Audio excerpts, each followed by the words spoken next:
What if the one comforting ritual you count on every evening is secretly stealing your most precious hours of rest? Picture this. It's 10 p.m., and you're settling into your favorite chair with a warm cup of tea, just like you've done for years. The house is quiet, the day is ending, and this simple moment feels like the perfect way to unwind. But 3 hours later, you're awake again, making another trip to the bathroom. Then again at 2 a.m. And once more before dawn, you lie there frustrated, wondering why your body betrays you night after night, why sleep feels so fragmented and elusive. You tell yourself it's just part of getting older, that this is your new normal. But what if I told you it's not aging that's robbing your sleep, but that very cup of tea you treasure? Here's the truth no one talks about. After 60, your body processes everything differently, including that innocent bedtime tea.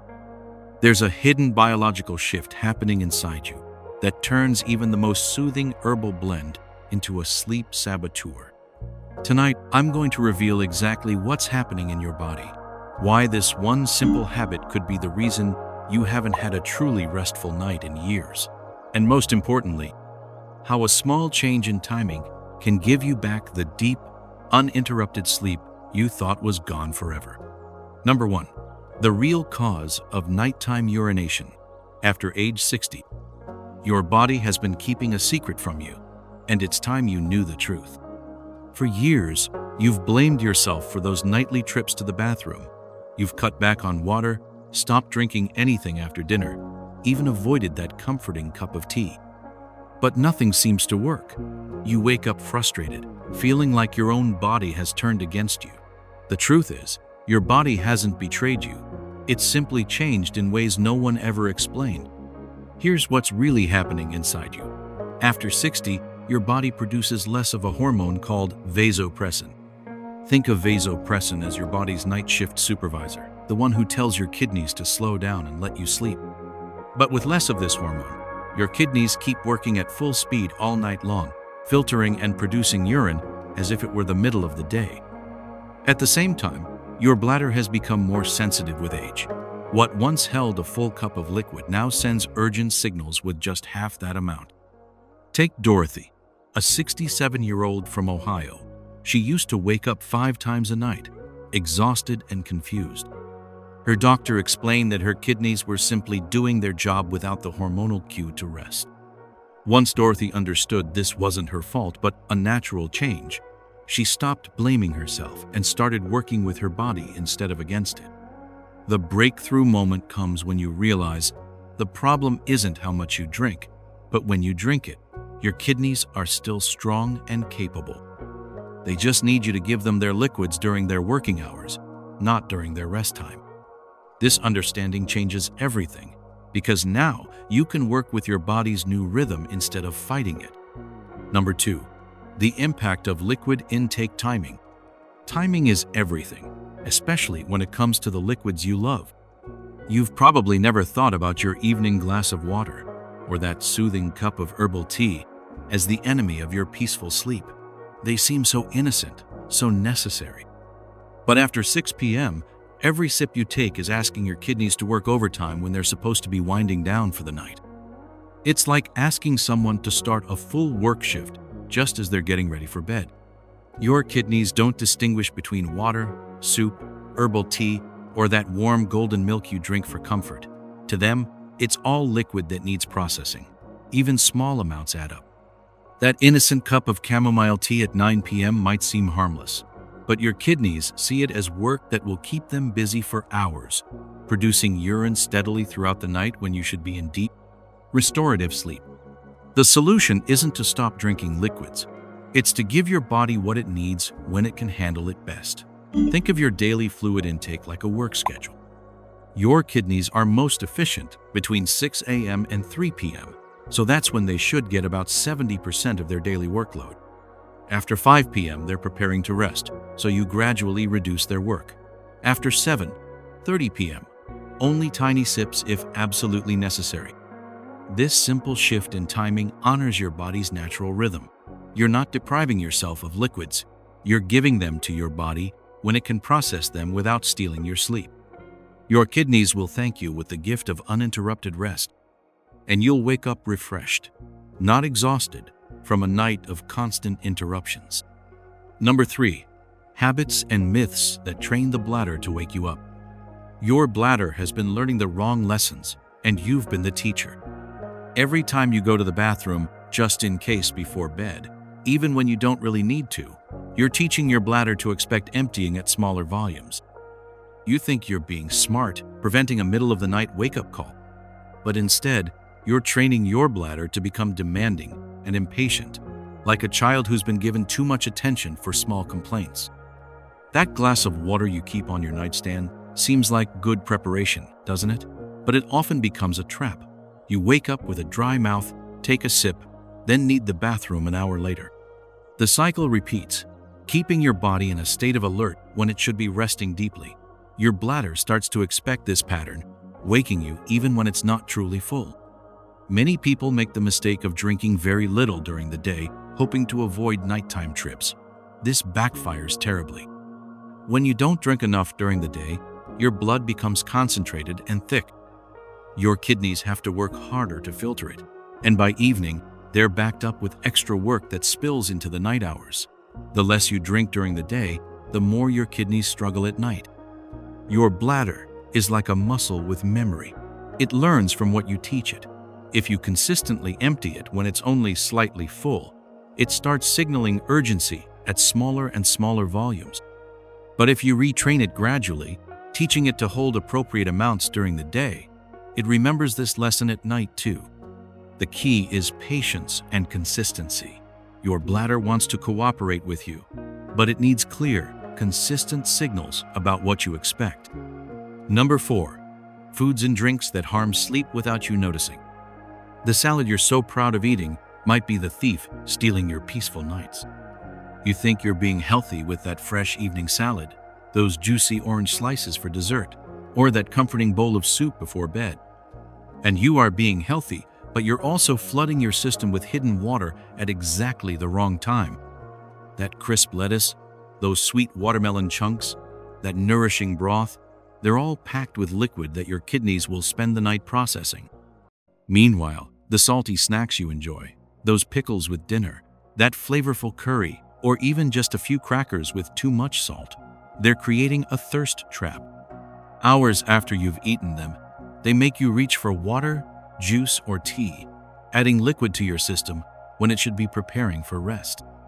Your taste buds enjoyed the flavor, but your bladder will pay the price at 2 a.m. The frustrating part is that these are all good foods. Fresh fruits, vegetables, soups, they're nutritious and important for your health.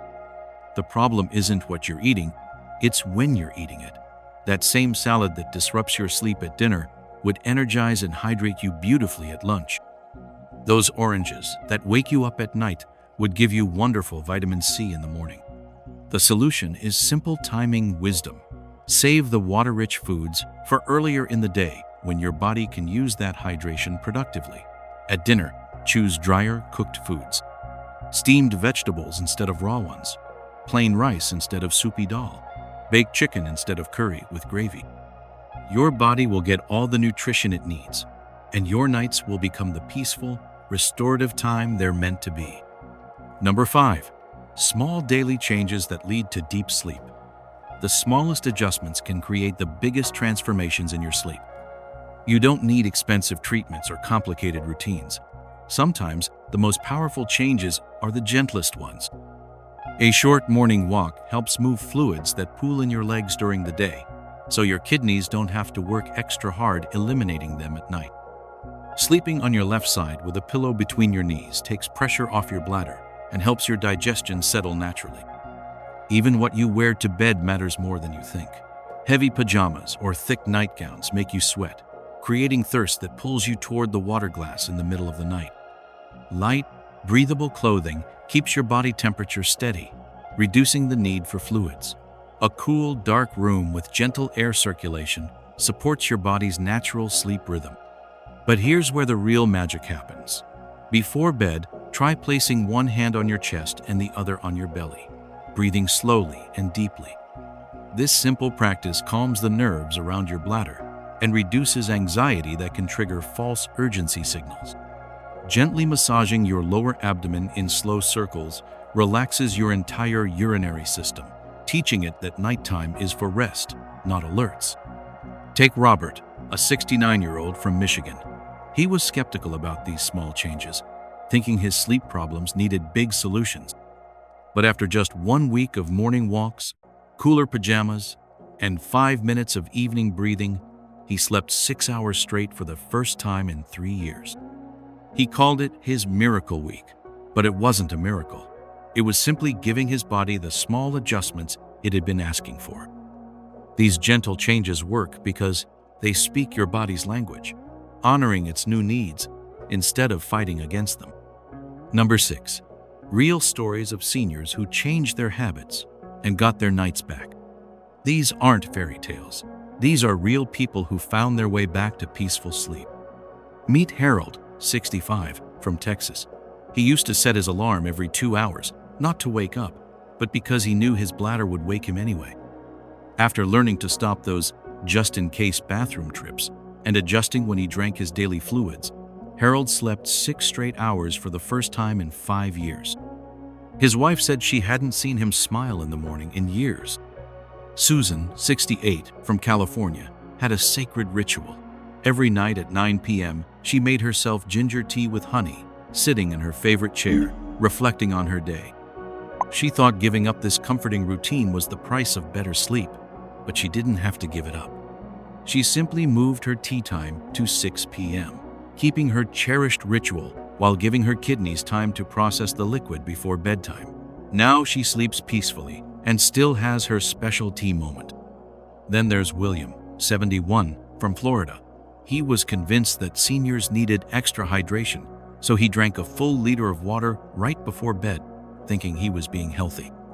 After shifting his water intake to earlier in the day, spreading it between 6 a.m. and 3 p.m., he began sleeping from 10 p.m. to 5 a.m. without interruption. He couldn't believe something so simple could change everything. Margaret, 64, from Oregon, loved her evening salads, proud of eating fresh vegetables. When she moved those raw vegetables to lunch and switched to cooked vegetables at dinner, her nighttime bathroom trips disappeared completely.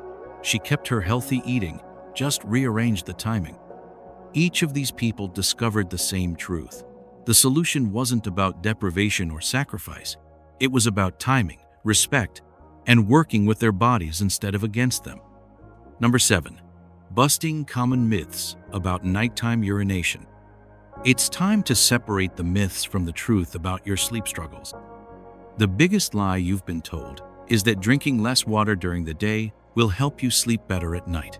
This harmful myth actually makes your problem worse. When you don't drink enough during the day, your blood becomes thick and concentrated, forcing your kidneys to work overtime at night trying to filter this difficult, syrupy blood. You end up with more nighttime urine, not less. Many men have been told it's all about their prostate, while women wonder why they have the same problem without a prostate to blame. The truth is, both men and women experience nighttime urination after 60. While prostate issues can contribute for men, the real culprits are usually an overactive bladder and disrupted kidney rhythms that affect everyone as they age. You've also heard that warm water or herbal tea at night aids digestion and helps you relax. This isn't completely wrong, but it's incomplete. Yes, warmth can be soothing for digestion, but your kidneys don't care if the liquid is warm or cold, helpful or harmful. They see it as work that needs doing, and they'll do that work at night when you want to be sleeping peacefully. The most dangerous myth is that all of this is just inevitable aging that you have to accept. This resignation keeps you suffering unnecessarily. Your body has changed, yes, but it hasn't broken. It's asking for different care, more thoughtful timing, and greater respect for its natural rhythms. True wisdom lies in understanding that your body at 60 or 70 isn't worse than it was at 40. It's different, and different requires adaptation, not defeat. The myths keep you stuck. The truth sets your sleep free. Number 8. A new relationship with your body after age 60. Your body isn't failing you. It's asking you to dance to a different rhythm. Aging doesn't mean your body is broken or that you're destined for sleepless nights and constant fatigue. It means your body has evolved into a new phase, like a seasoned musician who no longer needs to play every note at maximum volume to create beautiful music. Your body is asking for more rhythm and less chaos, more respect and less rushing, more awareness and less assumption. When you listen to these gentle requests and adjust small habits like when you have your tea, what you eat for dinner, or how you prepare for sleep, magic happens. You begin to restore not just peaceful nights, but daily energy, mental clarity, and a sense of vitality you thought was gone forever. You remember what it feels like to wake up refreshed instead of exhausted. The most beautiful part of this journey is that it requires no medication, no expensive treatments, no invasive procedures. It only asks for curiosity about your own body and patience to experiment with small changes. Your body has been trying to teach you its new language. Once you learn to listen, the conversation becomes a partnership instead of a battle. The results often come quickly, sometimes within days, and they last because you're working with your body's natural design instead of against it. Your body responds with gratitude to every thoughtful adjustment, every moment of respect for its new needs and rhythms. This isn't about getting your old body back. This is about falling in love with the wise, experienced body you have now, understanding its new needs and giving it the care it deserves. When you do, it rewards you with the deep, restorative sleep that makes every day brighter and every night a gift of peaceful rest. Your evening tea doesn't have to be the enemy of your peaceful sleep. You just needed to understand what your body was trying to tell you. Tonight, you have a choice. You can keep fighting against your body's new rhythm, wondering why sleep feels so elusive. Or you can embrace this gentle wisdom and work with the beautiful, experienced body you have now. The same body that has carried you through decades of life, that deserves your respect and understanding, not your frustration. The truth we've shared today isn't about giving up comfort or joy. It's about giving them to yourself at the right time, in the right way. When you move that cherished tea ritual to earlier in the evening, you keep the warmth, the reflection, the moment of peace. You simply give your kidneys the gift of rest when night falls. Those small changes we talked about, they're not just about better sleep. They're about reclaiming your energy, your clarity, your sense that life still holds so much goodness. They're about waking up refreshed instead of defeated, ready for another day instead of already exhausted. This is what your 60s and beyond can look like. Not a slow decline, but a thoughtful adaptation. Not less life, but life lived with greater wisdom about what your body needs to thrive. So tonight, ask yourself this. Which of these gentle changes feels right for you to try first? What small step will you take toward the peaceful sleep you deserve? If this message touched your heart, I'd love for you to share it with someone who might need to hear it too. Your comment about which insight meant the most to you always brightens my day. Next time, we'll explore another simple truth about aging gracefully. Until then, sleep well, my friend.